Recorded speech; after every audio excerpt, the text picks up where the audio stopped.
ago, just so you know. It's not a clue. But so I do spend every Wednesday with Jerry Blavitt, and I met him at the coffee shop where I work, and I'm going to tell you a story about the coffee shop where I work. And it's a very small coffee shop. There are 2 chairs. That's it. And above the coffee shop is a boarding house for old men. Men only, no women are allowed upstairs, and most of them are over the age of 70. Although some of them are younger, but in that weird way where you have no idea if they're 40 or 80. And all of the residents are the kinds of people who have done something in their life to ensure that no one will take care of them when they're old. So there's a man upstairs named Thomas O'Malley who has 10 children, and they refused to take him in when he stopped paying his rent. And so they all banded together and paid his rent and called Meals on Wheels. But nobody will just take this like brain-damaged old man into their home. Like if you have 10 kids and none of them will take care of you, you're a really bad dad. And there's a guy named Fred who was in Vietnam, and he calls me a sweetheart. And he tells me that his nickname back in the Army was Bone Crusher. And when he gets very upset because he hasn't gotten his Western movie memorabilia in the mail yet, he reminds me that he was in Nam and he could kill a guy with a firecracker, and he knows where to get them in Chinatown. And there's a guy named Bill who doesn't have any teeth and thinks Germany is really awesome, like not like America is. And there was this man named Dan who used to write weird notes and steal things from the hallway and had to be taken out in an ambulance.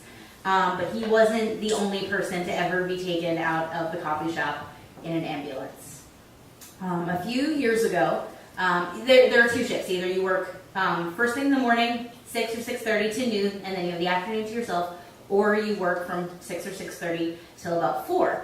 And so then you're just by yourself for the afternoon. And it's not a difficult thing to do. Usually your coffee shop friends just come and talk to you, and you learn about who they hate or what's going on in their life, or why is this still happening, or do you have $1, or oh my God, guess who I made out with, or my boss is an asshole, or whatever, because I'm a captive audience. But when nobody comes to visit me and tell me all of their secrets, then I just wait. And sometimes I reorganize the back room, and sometimes I read a book, and sometimes I listen to the same really annoying song over and over and over again because I'm trying to get whoever's sitting at one of the 2 chairs to leave. Yeah, it's fun. I really like to put on a Serge Gainsbourg or anything that has weird sex sounds. Totally works half the time. But one day, it was very slow, and it was boiling hot outside. It was so hot, and every so often, when it's hot outside, the air conditioner will just sort of flicker on and off. And so all of a sudden, even though it's set to 75, it will suddenly be like 82 degrees out of nowhere. And then it'll be 87 degrees, and then there's nothing you can do. It's not like you can open the door, and it's just like the circuits being overloaded. And I noticed a smell. And it came from in the back room, and I didn't know what it was. We don't keep any food in the back room. We don't keep any food for very long at all. It wasn't a sour milk smell, but it was definitely a sour smell. The kind of smell that you don't recognize, but some part of you understands, is death. And the closest thing I've smelled to it since is the time that a mouse died underneath my sink, and sort of rotted there. And so it's the rotting, dead kind of smell, like you get in the woods sometimes, or in a morgue. I've never smelled a morgue. That's a bad metaphor. But it was like sour and earthy and like pungent, and you couldn't escape it. And once you smelled it, you kept smelling it everywhere, and it just sort of followed me around. And I told my boss is named Tony, and I said, Tony, do you smell that? And he's like, I don't know what you're talking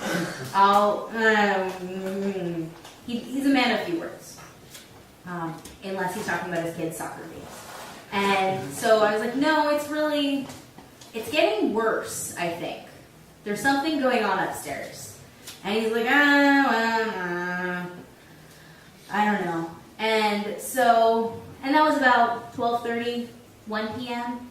maybe an hour later, like I was still smelling it. It wouldn't go away. I tore up the back room looking for something, like maybe a mouse had died, maybe there was like a bird that got in somewhere, but there's nothing. I couldn't find the source of the smell. And so I said, hey, what's going on upstairs? Is somebody doing something weird upstairs? Because I always assume that they are, because it's a bunch of old men who live up there. And if you go into the little vestibule, it smells sort of like soup, in that way that old people who no one likes anymore smell like soup.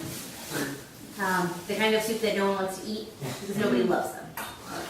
And I'm not allowed up there because I'm a woman and no women allowed. And I don't want to go up there anyway, because once one of my old coworkers went up there because she had to run up and help somebody fix a toilet situation that was getting wildly out of hand. And when she came downstairs, she ran down and was like, I don't want to die alone. I don't want to die alone.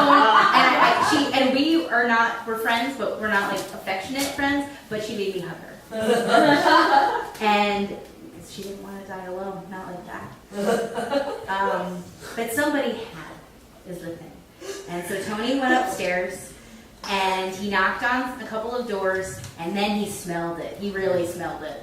And he knocked on the door, no one answered, and he knocked on the door, nobody answered. And he called to George, who is like the creepiest of the people up there, because he spends most of his day going around collecting cigarette butts off the ground and then smoking them and then putting them back on the ground and just like hoarding trash, because there are a couple of hoarders there.